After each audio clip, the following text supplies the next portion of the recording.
Okay, so now in video part 2, let's quickly discuss the factors that affect transpiration. There are two types of factors. बहुत easy हैं ये, external factors and internal factors.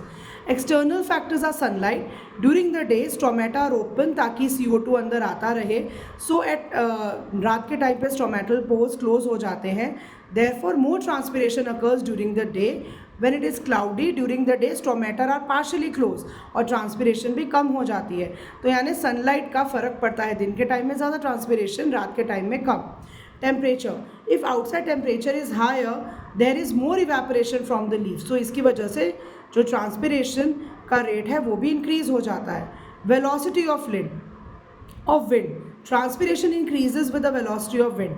If the wind blows faster, the water vapor released during transpiration is removed faster और evaporation भी ज़्यादा होएगी.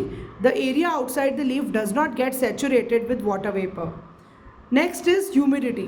Transpiration humidity यानी what is humidity? Air के अंदर जितना वाटर कंटेंट होगा उतना ही ह्यूमिड. बारिश के दिनों में हमें बहुत चिपचिपा मौसम देखने को मिलता है. That is we say that जो हमारा क्लाइमेट है वो बहुत ह्यूमिड है. तो जितनी ट्रांसपिरेशन इज़ रिड्यूस, जितनी ज़्यादा हाई ह्यूमिडिटी उतना ही ज़्यादा ट्रांसपिरेशन कम होगा.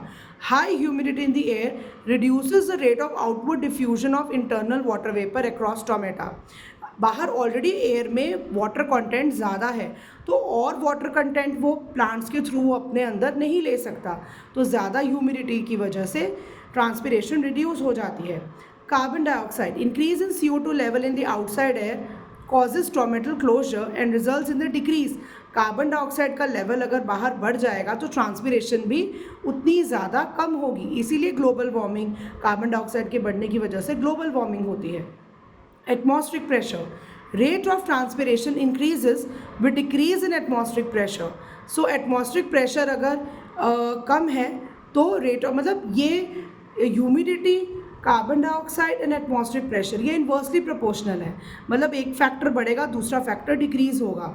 जबकि जो हमारे फर्स्ट 3 पॉइंट्स है sunlight, temperature and wind, they are directly proportional. एक फैक्टर बढ़ेगा तो दूसरा फैक्टर भी बढ़ेगा and vice versa. Then there are some internal factors. Water content of the leaves. If the water content of the leaves decreases due to insufficient absorption of water by roots, अगर किसी भी वजह से roots जो है वो पानी नहीं ले पा रहे हैं, जैसे होता है कई बार एक्सेसिव फर्टिलाइजर स्प्रे कर दिए या there can be many reasons, तो वो या उसको वाटर ही नहीं करा जा रहा प्लांट को ढंग से, तो रूट्स को वाटर नहीं मिल रहा, तो वाटर कंटेंट लीव्स का ऑलरेडी कम है तो जिसकी वजह से भी ट्रांसपिरेशन कम हो जाएगी. Now adaptations in plants to reduce excessive transpiration. अब बहुत सारे ऐसे प्लांट्स हैं जो नहीं, उनके अंदर ऑलरेडी ड्राई क्लाइमेट में होते हैं या डेजर्ट्स जो होते हैं जिनमें ऑलरेडी वाटर कम होता है सॉइल में, तो दे डोंट वांट दैट बहुत ज़्यादा ट्रांसपिरेशन हो. तो उसके लिए क्या क्या एडेप्टेशंस हैं? एक तो संकन स्टोमेटा काफ़ी अंदर तक होगा और कवर्ड बाय हेयर्स. जैसे ये एग्जाम्पल है नीरियम, वेरी इंपॉर्टेंट एग्जाम्पल, ये बहुत बार आता है तो बी केयरफुल. एक तो स्टोमेटा जो है वो आपका संकन हो, बहुत अंदर तक हो, तो वो भी ट्रांसपिरेशन कम हो जाएगी. फ्यूवर स्टोमेटा हो ही कम नंबर में. नैरो लीव्स का सरफेस एरिया कम है जैसे कि नीरियम. रिड्यूस एक्सपोजर सरफेस, इन सम केसेस लीव्स में गेट वेवी या फिर रोल्ड या फिर फोल्डेड, तो भी सरफेस एरिया कम हो जाएगा. Loss of leaves, in some cases leaves may be dropped or may be absent or change into spines.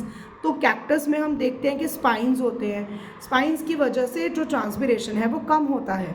या फिर थिक क्यूटिकल, द लीव्स में be covered by thick cuticle, for example banyan and most evergreen trees. तो cuticle layer hard होने की वजह से भी transpiration कम होती है. Moving further with significance of transpiration, सबसे इम्पॉर्टेंट पार्ट जो ट्रांसपिरेशन रोल प्ले करती है वो है इवेपोरेशन. रिड्यूसेस टेम्परेचर, जो इवेपोरेशन की वजह से लीफ का टेम्परेचर जो है वो कम रहता है. ट्रांसपिरेशन कूलिंग इफेक्ट देती है इंटेंस हीट में भी. Suction force, transpiration we have already discussed so many times in the chapter that transpiration helps in ascent of sap. sap क्या है? हमारे roots के through water जो cell root hairs के अंदर जो content होता है salts, minerals, water के साथ, that is sap. और जो जितना पानी ऊपर से लॉस होगा उतना ही पानी ये नीचे से ऊपर जाइलम वेसल्स में ट्रैवल करेगा। तो ये जो सक्शन फोर्स है, transpiration helps in ascent of sap by producing a suction force acting from the top of plant. Suction force कहाँ एक्ट करती है? टॉप ऑफ द प्लांट पे, क्योंकि जितना ट्रांसपिरेशन उतना ही पानी नीचे से ऊपर आएगा। This draws water from the cell at lower levels in a sequential manner and finally favours absorption of water from the soil by roots. Next is transpiration. As the water evaporates from the leaves, a suction force is produced at the top of plant, drawing more water up through the stem and making the roots absorb more of it from the soil, कि roots ज़्यादा absorb कर पाए soil से। फिर आता है distribution of water and mineral salts.